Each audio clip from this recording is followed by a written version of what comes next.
শুভেন্দু অধিকারী, জীবন মুখোপাধ্যায় প্রসঙ্গে। আজকে একটা ঘটনা দেখা গেল যে জীবন মুখোপাধ্যায় তার শায়িত দেহ ছিল এবং সেখানে গিয়ে বেশ কিছু বিতর্ক দানা বেঁধেছে, কারণ লাভলি মৈত্রের সাথে তার একটা সংঘাত ছিল। কি বলবেন?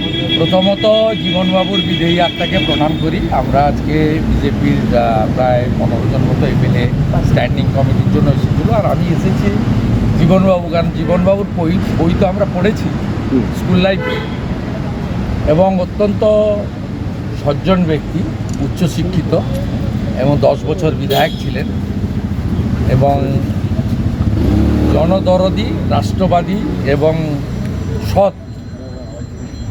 তাকে রেসপেক্ট দেওয়ার সুযোগ নিয়েছি বা এসেছিলাম, কিন্তু তার ছেলের সঙ্গেও দেখা হলো। আমি ছেলেকে এই সময়ে কোনো বিতর্কে আনতে চাই না, কিন্তু যেভাবে আজকে তৃণমূল কংগ্রেসের প্রতিষ্ঠা লগ্নে যে নেতারা এই দলটাকে প্রতিষ্ঠা করেছিলেন, 34 বছরের বাম শাসনের মুক্তি ঘটানোর জন্য, তারা প্রত্যেকেই এই নব্য তৃণমূলী এবং নতুন যে কালচার, এই কালচারের জন্য তারা আজকে হারিয়ে যাচ্ছে। আমি শুধু একটা কথাই বলবো, আমি এর আগে বলিষ্ঠ কণ্ঠস্বর পঙ্কজ দত্তর বিষয়ে বলেছিলাম যে এই সমস্ত সৎ বয়স্ক লোক, কেউ আমলা হতে পারেন, প্রাক্তন আমলা, কেউ রাজনীতিবিদ হতে পারেন, তাদের ক্ষেত্রে মমতা বন্দ্যোপাধ্যায় এবং তৃণমূল কংগ্রেসের দৃষ্টিভঙ্গিটা কেমন বদলাচ্ছে।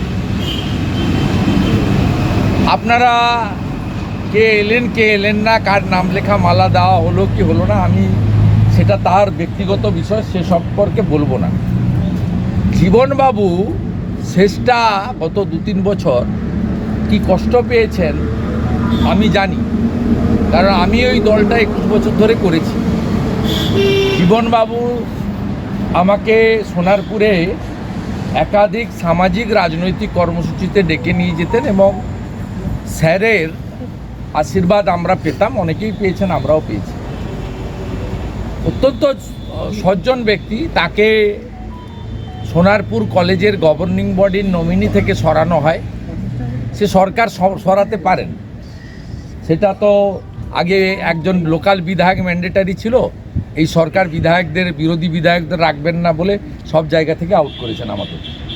তা সেখানে নতুন কাউকে নমিনি করেছেন, নমিনিটা ফ্যাক্টর নয়, কিন্তু তাকে যেভাবে অপমানিত করা হয়েছে আপনি দেখুন।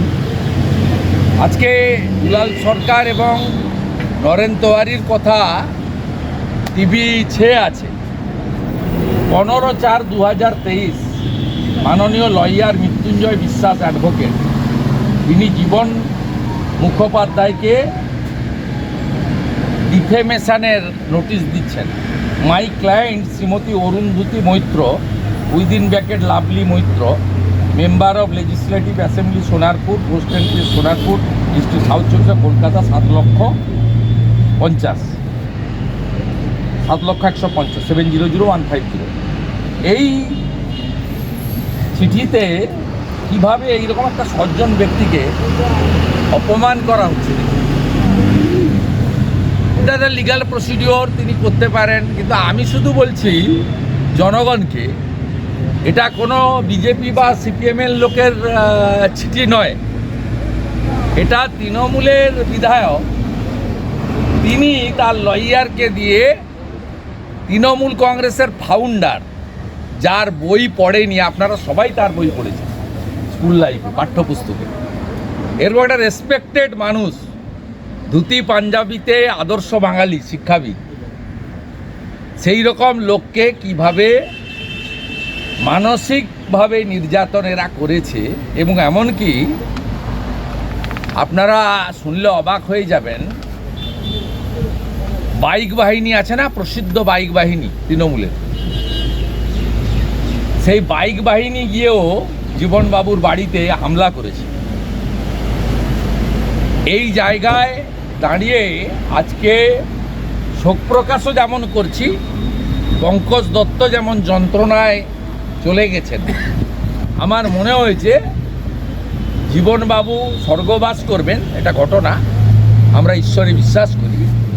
সাথে সাথে জীবনবাবুর শেষটা মানে মৃত্যুর আগের কয়েকটা বছর যন্ত্রণার মধ্য দিয়ে গেছে এবং এই যন্ত্রণার জন্য দায়ী তৃণমূল কংগ্রেসের একাংশ।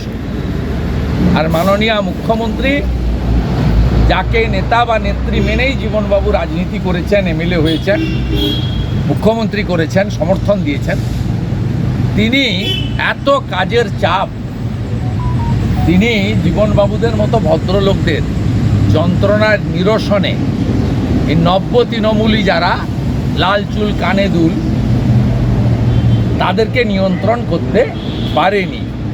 তাই জীবনবাবুর পরিবারের প্রতি সমবেদনা থাকলো, জীবনবাবুর বিদেহী আত্মার অমরত্ব প্রার্থনা করলাম। আর জীবনবাবুকে বলবো আপনি যেখানেই থাকুন এই অর্বাচীনদের ক্ষমা করে দিন।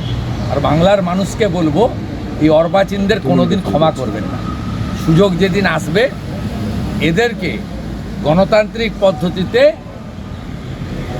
এদেরকে মধুর প্রতিশোধ বাংলার জনগণ যেন নেয়, সোনারপুরের জনগণ যেন নেয়, এই প্রার্থনা আমি করি। ব্যুরো রিপোর্ট, সোনারপুর বার্তা।